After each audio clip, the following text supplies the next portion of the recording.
As per usual, I like to make you guys fly. I like to elevate the people around me and to take them upwards. And to do that, I have to give you wings. So let me start off by giving you the right wing, which is the Quran. As I mentioned many times before, the people nowadays neglect the Quran. They look for something, they look for a source to which they can find help, a self-help book. They may be buying Jordan Peterson's book or this person's book or that person's book, a psychologist's book. But if you were to just open up the Quran and read the Quran, even without even understanding it, it will start to repair your soul. It will start to repair the tranquility that your soul desires. So therefore, always be reciting the Quran, learning tajweed, learning how to recite the Quran in an Arabic tone, in an Arabic way with the Arabic tongue. And if you find that hard, at the very least, no problem. You have YouTube, you have headphones. Write down the surah that you want to listen to. Put your headphones in and listen to the Quran like that. Like that, you'll be gaining great deeds. I remember I was being told by Wali that there was an individual, whenever he went to work, he would listen to one juz of the Quran going there, and one juz of the Quran coming back. Like that, he would finish 2 juz a day. Every 15 days, he would finish the Quran by just listening to it in his car. We can all do that. Turn your travel time into dhikr time. And like that, watch how you elevate. And the left wing that I want to give you is, of course, salawat ala nabi sallallahu ta'ala alayhi wa alihi wa sallam. That by reciting salawat ala nabi sallallahu alayhi wa sallam, you are able to gain the qurb of Allah, the closeness of Allah. In a day and age like this, where many seekers, people are looking for openings, are looking for doors in order to find Allah Ta'ala, but those doors remain closed. Salawat ala nabi sallallahu alayhi wa sallam is one of those doors that never ever closes. It always stays open. Because you are directly praising Rasulullah sallallahu alayhi wa sallam, and anyone who is in love with Rasulullah sallallahu alayhi wa sallam, Allah is in love with him as well. And not only that, if you ever achieve wilayat, and I hope that every single individual here does, know that if you're Allah's friend, you're also Rasulullah's friend sallallahu alayhi wa alihi wa sallam. So now that we have that out of the way, I've given you the 2 wings, let's get down to business. And I want to speak about a major illness that exists here in 2023. Not just because of social media, but media in general. And that's music. Nowadays, to find any single young person, middle-aged person, or even old person that isn't listening to music is extremely rare. Rarer than a diamond, honestly. Somewhere down the line, a person is downloading tracks, or is listening to a soundtrack from a video game, or from a movie, or he's listening to music from a movie, or he's listening to music on his phone.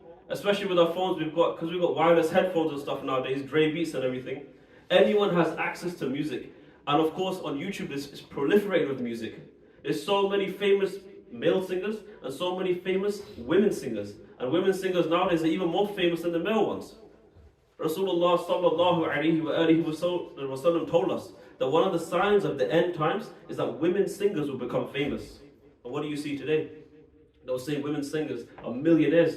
200, 300 million in the bank, got so many followers. The worst part about it, they've got so many Muslim followers. And how many of us are followers of them too, and know their tracks? Ask an average person today to recite 1 nat from heart. I won't be able to tell you. But ask an average person to mention any rap song from heart by Tupac or Biggie or any of these other low lives, and they know all of them. I want to say it out loud and proud. I don't care. They're low lives. Come do me something. I don't care. They are low lives. Don't listen to these people. They're talking about shooting each other. They're talking about raping women. They're talking about drugs. That's what's in music. And music is such a deadly thing that even if you don't understand the lyrics, your body still moves accordingly. Put music on. No, don't put music on. But if you were to have music on right now, and there was a child who was 5, 6 years old, they would start dancing without even knowing what the lyrics are. That's how powerful music is. And would you believe it if I told you that elite members, secret societies, well, I don't want to get into all this, but I'm going to say how it is. Secret societies and these people, they know how devastating melodious songs are. They know the hidden effects of it, that it affects your mind subconsciously or even consciously, openly. They know that. And many of the songs that we listen to today, ma'adallah, would you believe, have so many statements of kufr in it. Especially Bollywood songs. And while we're listening to it, smiling and being happy, we don't even know that we're falling into kufr. We've lost Islam. We've lost our good deeds. What did Rasulullah sallallahu alayhi wa alihi wa sallam say to us? That a time will come in the end times, in summary, a person will go to sleep as a Muslim, but he'll wake up as a kafir. Or it will be vice versa. He'll go to sleep as a Muslim and wake up as a kafir, or go to sleep as a kafir and wake up as a Muslim. It'll be going like that, back and forth, back and forth. Because we're regularly acting upon those things that take us out of Islam, and then we recite Shahada, come back into Islam, then we go out of Islam, then in Islam, like that we're going back and forth, back and forth, back and forth, and we're losing all of our good deeds. Now couple that with crime, couple that with all the antisocial elements. Someone may tell you, hey, it's just music, right? It's just music. Talking about guns and shooting people, trap houses, weed, gear, cocaine. It's just music, right? Okay, then cool. I dare any one of these media members, let us make a song about 9/11. It's just music, right? Let me make a song making a joke out of the Holocaust.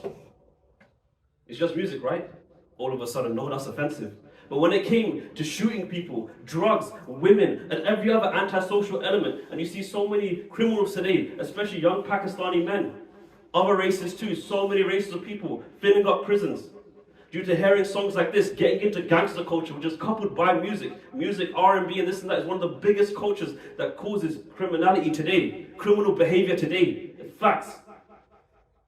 But they say it's just music, right? Just a bit like alcohol. They want to ban cocaine, weed, everything else, but they don't want to ban alcohol because it makes them money. They want to ban every other drug, but they don't want to ban cigarettes because that gives you cancer and that makes them money, right? It's all hypocrisy, all munafiqat. Let me tell you the devastations of music. If any person likes to listen to music, in hadith it's stated that he won't like to listen to the Quran. Now tell me here, how many people do you know personally your age that read the Quran regularly? Almost zero. There'll be almost no person that can tell me, you know, I can vouch for you, I can give gawar, I'm a witness that this person here, he doesn't listen to music and I regularly see him reciting the Quran. There's almost nobody that can say that today. Nobody. Why is that?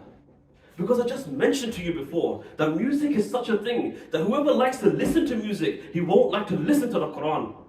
And whoever likes to listen to the Quran, inshallah Azza wa Jal, it will overpower his urge to listen to music. You'll eliminate this from your life.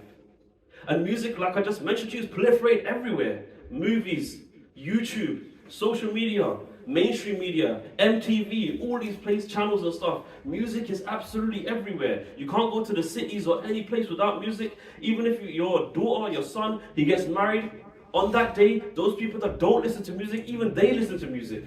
Isn't that the facts? What do we have in our own culture? That when it's time to get married, shave your beard, look clean, dance around a little, everybody take off your clothes, you know, have more revealing clothes, men and women free mix and dance. It's just a day off, right? We don't want to have a boring wedding. This is what they tell each other. And that person that does have a wedding, according to the Sunnah of Rasulullah sallallahu alaihi wasallam, they say he had a boring wedding. That was boring, man. There was no dance floor. There was no music. There was no bhangra. There was nothing going on, man. What kind of wedding was that? Tell me something. Are you here to please Allah Azza wa Jal, or are you here to please the people around you? Are you going to be amongst those courageous people that are able to tell people that I'm not going to listen to music, I'm going to listen to Allah Azza wa Jal? Or are you going to be amongst those people that are always going to betray this religion and keep on going towards bad deeds, and then one day, ma'adallah, have a bad end? I'll tell you a real story.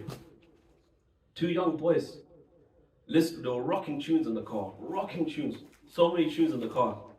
And of course these tunes had kufr statements inside of it, bad statements inside of it. As they were listening to this tune, they went around the highway, made a wrong turn, all of a sudden their car crashed. And both of them were in a critical state. There was a Muslim police officer that came to the scene. And as soon as he saw the two young boys, 18, 16, 17, whatever age, he straight away pulled them out of the car to resuscitate them. But he saw that he couldn't bring them back to life, he couldn't save them. So what does he do next? He says to the first boy, recite La ilaha illallah. And he remains silent. He says again, recite La ilaha illallah. And he remains silent. He says a third time, recite La ilaha illallah. And what does that young boy do? He starts to recite that same satanic song that he was listening to just a few minutes ago, and he dies like that. Then he pulls out the second one in the car, in the passenger seat. Same things, recite La ilaha illallah multiple times. But unfortunately it's the same end for him. He ends up singing that satanic song right at the end, and he dies like that. However you lived, you'll be raised like that. And if we die doing bad deeds, we will be raised doing bad deeds. Imagine that. We won't be able to face Allah. Have you forgotten the blessed ahadith of Rasulullah sallallahu alaihi wasallam when he told us that on the day of judgment, that same mother in which you drank her blessed milk, in which who raised you, changed your nappies, gave you clothing, took you outside, that same mother will turn her face from you on the day of judgment, even when you ask her for one good deed. She won't help you. Your own mom won't help you. Your own dad won't help you. Why? Because you're in front of Allah now. Who's going to help you here? And when your mom and dad ask you for good deeds, you were the son who did good for them. You would turn to them and say, Mom, how can I give you any of my good deeds right now? So a son, a father, a mother, they won't be with one another. They can't be loyal to one another on the day of judgment. If we die doing bad deeds, no one's coming to save us, not even our own parents. That's how serious it is. What's the first question that's going to be asked? Allah Azza will ask you, how was your salah? He won't say, who was your peer? He won't say, what tariqah were you part of? The first question is salah. And if you're enveloped in listening to music day in and day out, you won't be able to listen to the Quran. And if you can't listen to the Quran, you can't recite the Quran. And what do we do in salah? In qiyam, we recite the Quran. It will affect your salah. That's how serious it is. Give up listening to music now before it gets too late for you. And we might die singing satanic songs as well. That's the reality. I'm telling you. I've seen old women, 80 years old, even they're listening to music and watching dramas just before their death. I've seen that with my own eyes. Evil after evil after evil. To try and find someone today that wants to give up bad deeds, that's a karamat in itself. Because nobody wants to change. Everyone deep down has convinced themselves that they're good people. Isn't that the facts? Who is brave enough to say it? I'm not a good person. Who are going to raise their hand and say, you know what? I'm not a good person. I've done evil. And I take others towards evil as well. What do they do when they get in the car? When no one's looking? They bang out tunes. Is that the truth? They listen to tunes with one another. No shame. No shame whatsoever. And while listening to those tunes, kufriyat kalimah come. And then you're happy hearing those kufriyat kalimah. You're happy hearing those jumlas, those sentences of kufr. And you have no fear in your heart what's about to happen to you next. But hell is real. Hell is absolutely real. Rasulullah sallallahu alaihi wasallam reported that one day he saw in Miraj Sharif that individuals were having nails hammered into their ears and hammered into their eyes. And he asked, what's the reason for this? And the angels replied, they watched what you didn't watch and listened to what you didn't listen to. If anyone here can take pain like that, then maybe you should carry on, but no one else can. No one can. No one can take pain like that. Even if dust hits our eyes, we start to wink. We start to rub water inside our eyes. When shampoo hits your eyes, you start to rub your eyes, sort of splash water in front of your eyes. Because it hurts so much. Now imagine nails going in your eyes, nails going in your ears. And there's no excuses for that person who acts pious in front of people, wears a turban, wears a jubbah, does good deeds, and when he's with his friends at night time, he's doing bad deeds and listening to music. There's no excuses. There's just no excuses, I'm sorry. There's no excuses. On Eid day, what happens? You get your Eid from your parents, £20, £30, £50, some people get £200. Would you believe me if I told you that I know so many people that link their girlfriends on that day? My God, people are brave. Brave against Allah. That you're willing on the day of Eid, a day that where you can be freed from hellfire, you're linking your girlfriend. That's what people do. And they go to the cinema, openly watching movies. And every movie has so many tracks in it. So they listen to music at the same time. And it has women that are uncovered, so you're watching that as well. Multiple sins in one sin alone. And what do they do next? They invite their cousins, their friends, their family members, their girls, and they take them towards haram as well. But when it came to Allah's home, phoning after phoning, week after week, come to Allah's home, come to Allah's home, come to Allah's home. I don't have time. I'm tired today. Adil, do you know how much I work? That's what someone said to me. Do you know how much I work? I don't care how much you work. How about that? Come to Allah's home. If you don't have time for Allah, what do you have time for? That's the question that you should ask yourself now. So many things I could say about music. One time, Sayyidina Abdullah ibn Mas'ud radiyallahu ta'ala anhu, great sahabi of his time, so hyper intelligent that he was able to learn the Syrian language in 17 days. It's a companion of Allah. You're able to gain a mind like that if you don't pollute it with music all the time. He was walking and he saw this person called Zadan, sorry. His name was Zadan. A great musician. He had an excellent voice and he was playing all sorts of musical instruments. As he was playing these musical instruments with a really good voice, there were men drunk dancing around as you see today. Sayyidina Abdullah bin Masud radiyallahu ta'ala anhu, what does he do next? He says, Ya Rabbi, what a great voice this individual has. If only he used it instead to recite the Quran. So he goes up to him, whispers something in his ear, and then he puts his shawl over him and he leaves. All of a sudden, Zadan, his heart changes then and there, because that's the power of a Sahabi who doesn't do bad deeds. They're able to change hearts with their voices. They're able to change hearts with a whisper. That's how powerful their hearts are. That's how powerful their voices are. You've got so many speakers today. They have to shout and shout and shout, and the next day they can't even speak properly. And even then, people go home the same people they were when they first came in. But when you have the Sahaba that are avoiding bad deeds day in and day out, just through a whisper, they can change someone's heart. So he whispered in his ear something, and Zadan says, who was that person? And they said, that's the great companion of Rasulullah, sallallahu alayhi wa sallam, Abdullah bin Masud, radiyallahu ta'ala anhu. And he says, oh. Immediately he takes his instruments, smashes it onto the ground, breaks his instruments.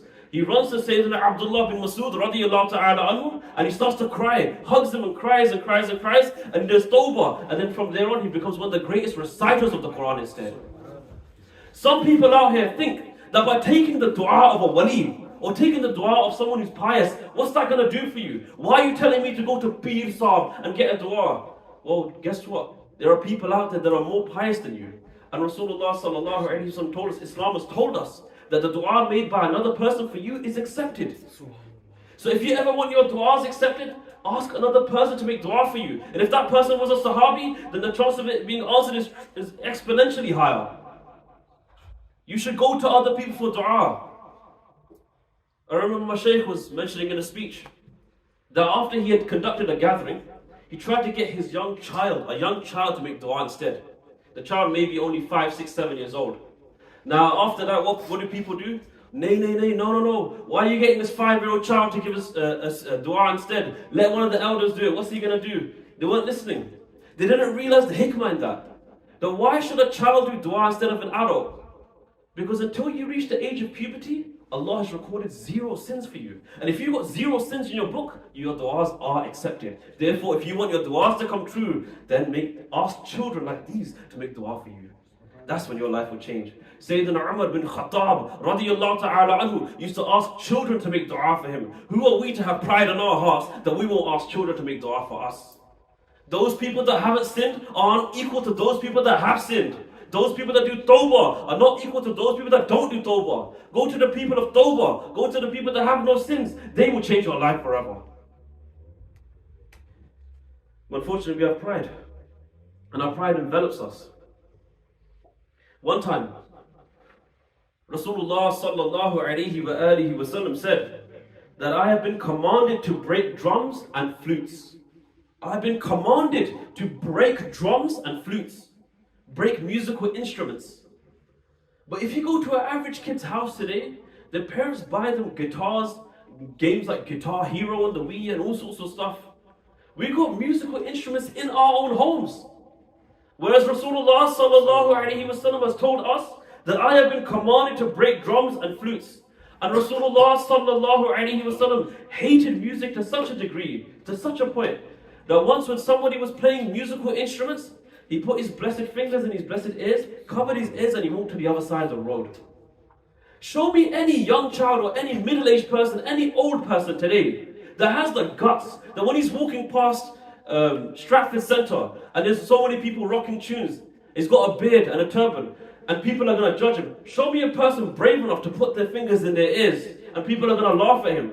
But that man is smiling because he knows that Allah is happy with him. Yeah? You need to be brave in today's age. You need to be brave enough to tell your friends, you know what, I'm not going to jump out today if you're going to rock tunes in the car. You've got to be brave. Go home.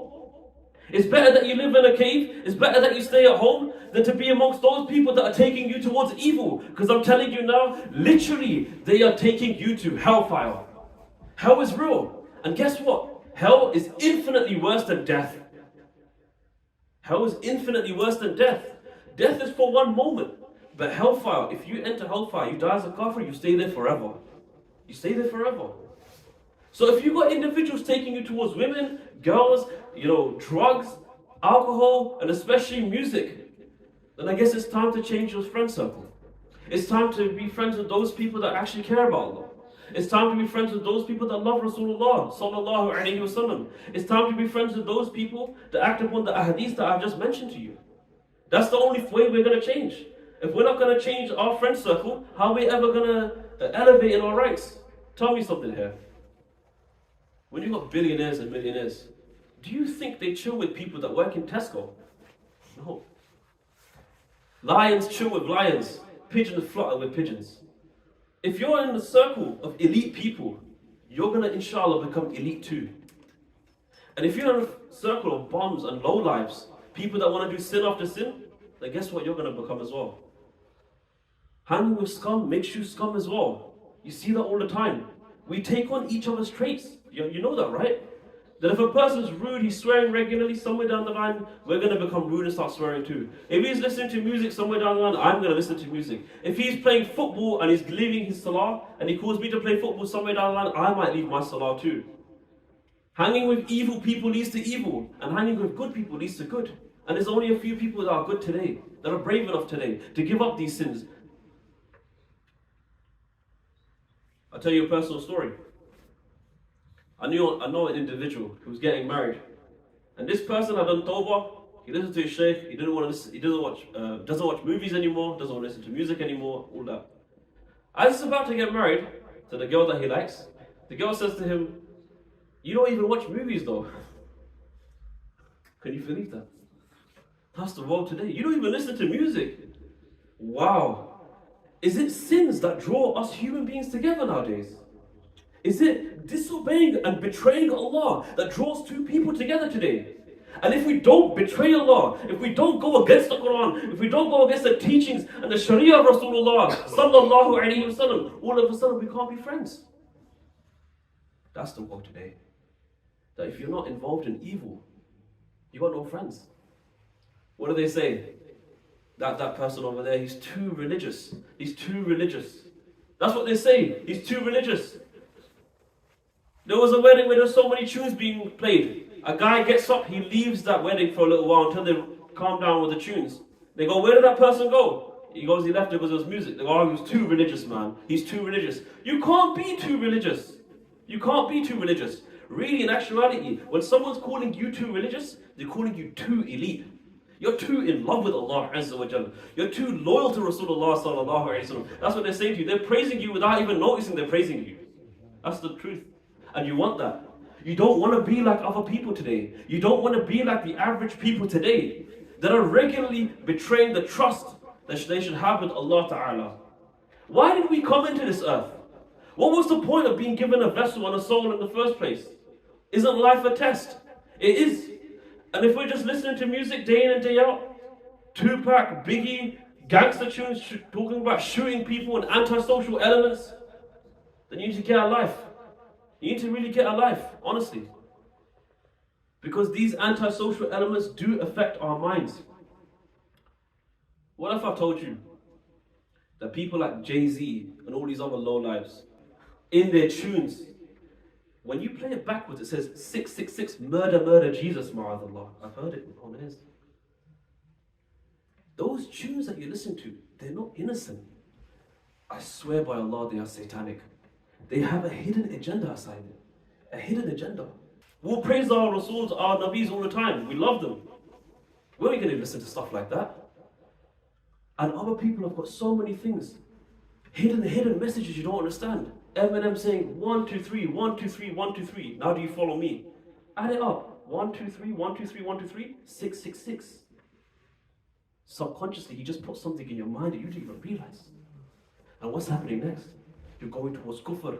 You're going towards shaitan. You're going towards evil. You're going towards leaving Islam. And you know, music is one of the things that shayateen, devils, use in order to do magic on you. And would you believe me if I told you that these tunes today do contain magic inside them too? Magical incantations inside of them. but they're subliminal, and you can't really understand it until you break it down. So many of these verses and stuff made by these evil people like Aleister Crowley. If you listen to his poetry, ma'adallah, would you believe it? A lot of people don't know this, that ma'adallah, he did Gustahi of Rasulullah sallallahu alaihi wasallam in his poetry. It's in his poetry. He even attacked Rasulullah sallallahu alaihi wasallam. Now he's dead, burning. This is the kind of people that we're listening to. The people that influence these other musicians. You see, Jay-Z would do it, thou wilt. That was a saying of Aleister Crowley, who attacked Rasulullah sallallahu alaihi wasallam. And we're going to put on Jay-Z's tunes at home. Ask yourself, are you loyal to Rasulullah sallallahu alaihi wasallam? Do you love Allah? Repeat those words to yourself. Tell me, look into the mirror of your own heart. Do you really love Allah? Do you really love Rasulullah sallallahu alaihi wasallam? Can you really say those words after listening to the tunes that you've listened to and you haven't done tawbah? Can you really say those words? Here's an experiment right now. Say you're about to die. Right now you're about to die. Would you be happy with where you're about to end up? If the answer is no, then there's no other choice but to change. Something's got to change here. Something has to change over here. It has to. We have to change ourselves. The Sufiyah, they say, you need to die before you die. You know what that means? You need to die before you die. That means that destroy what you want in life. Destroy what your passions of the dunya. And that's when you will really start living. Living for Allah Azza wa Jal. That's what it actually means. The Sufi, he absolutely annihilates himself. So he can do every single thing for the sake of Allah. And I'll give you a prime example in Imam al-Ghazali, rahmatullahi ta'ala alayhi, that he followed and loved Allah and His Rasul, sallallahu alayhi wa sallam, to such a point that he wouldn't even turn his neck unless it was for the sake of Allah. We don't do anything for the sake of Allah, and he wouldn't even turn his neck for the sake of Allah. Every single action is for Allah. Every single word is for Allah. Every single breath that came out was La ilaha illallah. Every single breath inhaled, exhaled, everything was for the sake of Allah. And me and you today have done everything but for Allah. We've done it for everybody else. Now some of us are going to go back. Let me be real.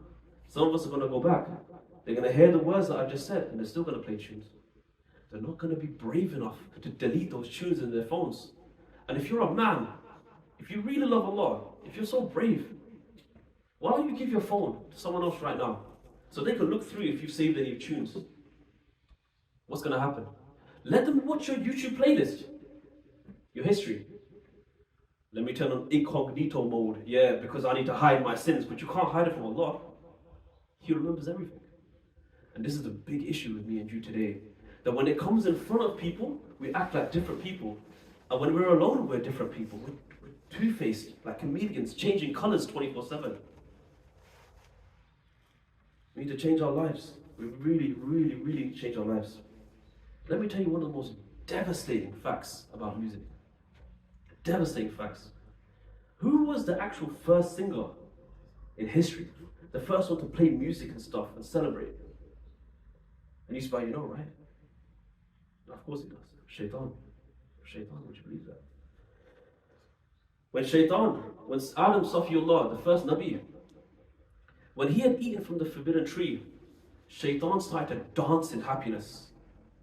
He started to dance in happiness when Adam Safiyullah had eaten from the forbidden tree. But that doesn't mean that Sayyidina Adam alayhi salam committed a sin. Many people make this mistake in thinking that Adam alayhi salam disobeyed Allah, this and that. No, rather he was tricked. Because Shaitan had told him that if you go to this tree and you'll gain this power and this will happen to you if you go to this tree and eat this. And he swore on Allah's name. And Adam Safiyullah being so dark, so clean, he didn't know that Shaitan could lie in Allah's name. He didn't know that anyone could lie in Allah's name. And nowadays, would you believe it, how many people I know actually lie in Allah's name? Say Allah, you won't say it. Say Allah, you won't tell him. Say Wallahi, you won't tell him. Wallahi, bro, I won't tell him. The next day they tell him. You just swore in Allah's name and betrayed the trust given to you on Allah's name. Did you forget what Rasulullah sallallahu alaihi wasallam said? That person who lies on Allah's name, his seat is in hellfire. One time, you said, Wallahi, I won't tell anybody, bro. Wallahi, I won't do this. And you still told people. Rasulullah sallallahu alaihi wasallam told us that if we're lying on Allah's name, swearing on the Quran and lying, we're going to go hell. So Adam Safiyullah, when he had eaten from the forbidden tree, what happened? Shaitan rejoiced, he was happy, and he danced. And ma'adallah, it gets even worse. That when Adam Safiyullah alayhi salam, the first Nabi, when he had done parda from the dunya, when he passed away, Shaitan and Qabil, the one that murdered Habil, the Prophet of Allah, the son of Sayyidina Adam. Shaitan and Qabil, they both started to dance and play music together in celebration of the death of a Prophet. So meaning to say, that if me and you are dancing and listening to music, we are following the footsteps of that Shaitan who celebrated the death of a Prophet. How serious is that? It's not just music. I've got people telling me, hey, I smoke weed, but it's just a plant. It's just music, it's just words. No, it's not. It's really not. Don't look at how small the sin is. Rather look at how big the one you're sinning against is. Look at Allah Azza wa Jal. If you're taking these sins to be small, and you still think that you're a Jannati, you're in for a rude awakening. I'm telling you that now. You need to fix up. You need to delete those tunes. Delete it from your search history. Not play any tunes in the car, at home, alone, on your Dre beats and your headphones. Delete all of it now. Because you won't be able to enjoy listening to the Quran. You'll be following in the footsteps of that wretched person, that wretched devil, that wretched jinn who had celebrated Adam alayhi salam's passing by dancing and playing musical instruments. We don't want to be like that. We don't want to be like that. We can't. We just can't. There's no other choice but to change. I'm sorry. There's no choice. There's so much more that I can tell you. There's so much more that I can tell you. But I want you guys to go back here right now and make a promise to yourself now that if you were ever listening to music in your life, today is finished. Today it's going to be over. Today I'm not going to listen to any tunes in a video game, in a movie, on YouTube, on social media, in my headphones, on my phone. Nowhere am I going to listen to tunes. Even if I go to a wedding, I'm going to avoid that wedding because there's music over there.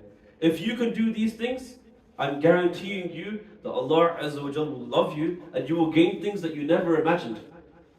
I mentioned to you last time that there was a woman. She was not a Muslim. She wasn't a Muslim.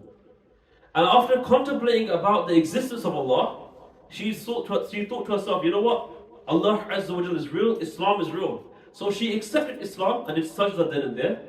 Allah Azza wa Jal, from that one sajda, didn't just make her a Muslimah, He also made her a waliyah. Through one sajda. And I'm telling you here today, you kids, you adults, you young people, old people, everyone, middle-aged, that if you give up music now, you may find wilayat. You might find friendship with Allah. Because you're living in a day where nobody wants to give up their sins. Where no one's brave enough to say that I don't listen to tunes. Because they're fearful that someone's going to say, hey man, this guy's too religious. No girl's going to marry me because I'm boring. Come on, man. You're boring because you don't listen to music. Go get a life, man. Go get a job. What's wrong with you? Boring because you don't listen to music, man. Like there isn't 50 other things to do in the world. Come on. You know, one time I came here, I was sitting with my brother Shazib, Zunair, Awais, Shahid. Where is he right now? Inshallah, hopefully my voice is reverberating over there. You know, when the Shaykh came down, he said, yeah, that you guys have got children, wives, cars, jobs, and you think that you've obtained everything. Just through your dhikrullah alone, these four walls can lift and you can see things you can never imagine. There's a massive difference between reading a hadith about angels and seeing angels with your own eyes. There's a massive difference between reading the shama'il of Rasulullah sallallahu alaihi wasallam and beholding him in your blessed dreams. There's a massive difference between that person who talks about Rasulullah and that person who sees Rasulullah and Rasulullah talks to him sallallahu alaihi wasallam. Would you believe me if I told you that Imam Suyuti rahmatullahi ta'ala alayhi had seen Rasulullah sallallahu alaihi wasallam live in wakeful vision 72 to 74 times in his life, and whenever he wanted to find out in a sanad of a hadith that if it was real, that it was a true hadith, he would bend his neck down, ask Rasulullah, and he'd get a jawab, he'd get a reply. You got people out there like that. A great Shaykh of Syria, his name left my mind, sallallahu alaihi wasallam. His name was Abul Hassan something. When I remember, I'll tell you inshallah. The great Sayyid, great Shaykh, he was Hassani Sayyid. from Syria, and he opposed French colonialism. He was so close to Rasulullah sallallahu alaihi wasallam that whenever he would read his salah, and he'd get to the point where he would be mentioning Rasulullah sallallahu alaihi wasallam, Ashhadu anna Muhammadan Rasulullah sallallahu alaihi wasallam, mentioning all of that. After finishing the prayer, he'd look back at the people that prayed behind him, and he'd say, "Did you hear that?" He'd say, "Hear what?" He said, "I heard the reply of Rasulullah sallallahu alaihi wasallam when I gave him salam in my prayer." Would you believe me if I told you that you could achieve that today too? That you can be amongst those people that can find these things as well. But what will it take? It's going to take giving up music. It's going to take giving up drugs. It's going to take giving up bad friends. It's going to take giving up bad ways. It's going to take giving up ghibat and backchatting people 24/7. You got some people that are so unbelievably negative that whenever you meet them, they've only got bad things to say. My God, man. It's so negative. It's annoying. Speak about something positive for once in your life. Praise somebody else. Average people today, when they link one another, when they meet one another, what happens? They only say bad things to one another. They only talk bad about another person. How many times do you sit in a circle of friends and they've got good things to say about someone else, man? What happened to our hearts that we're so drawn towards negativity and controversy 24/7?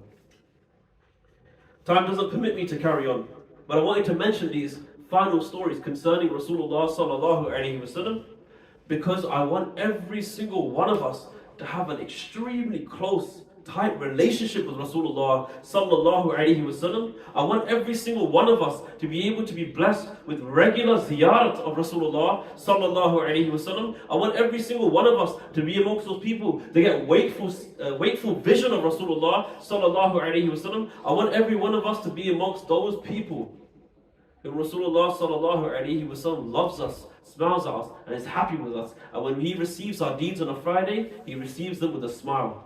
I want us to be amongst those people. I want us to be amongst those people.